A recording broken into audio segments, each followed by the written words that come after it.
Assalamualaikum warahmatullahi wabarakatuh.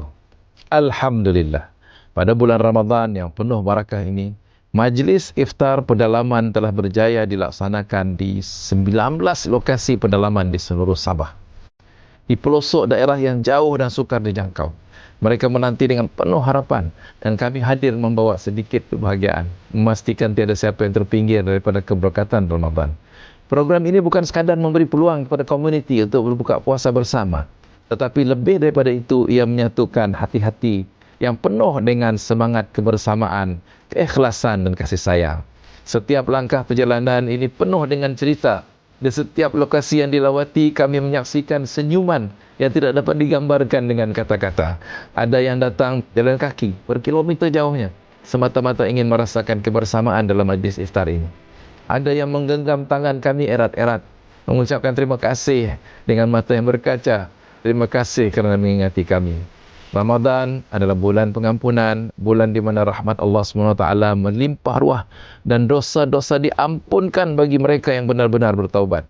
Rasulullah SAW bersabda, Allah SWT berfirman, "Man shama Ramadhana imanan wa ihtisaban, ghufira lahu ma taqaddama min dhanbi." Barang siapa yang berpuasa di bulan Ramadan dengan penuh keimanan dan mengharap pahala daripada Allah, maka akan diampuni dosa-dosanya yang telah lalu. Hadis riwayat Bukhari dan Muslim. Kami ingin mengucapkan setinggi-tinggi penghargaan kepada semua penyumbang yang telah memberikan sokongan tanpa syarat. Setiap ringgit yang disumbangkan, setiap tenaga yang dicurahkan, setiap doa yang dipanjatkan, semuanya telah membawa kegembiraan kepada mereka yang memerlukan. Tanpa anda, program ini tidak akan dapat dilaksanakan. Anda adalah sebahagian daripada senyuman mereka. Terima kasih juga kepada semua yang terlibat. Tanpa kerjasama dan pengorbanan anda, majlis iftar ini tidak akan menjadi kenyataan.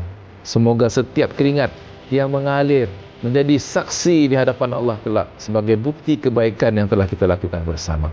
Ramadan mengajar kita tentang memberi, tentang kepedulian, dan tentang menyemai kasih sayang tanpa mengharap balasan.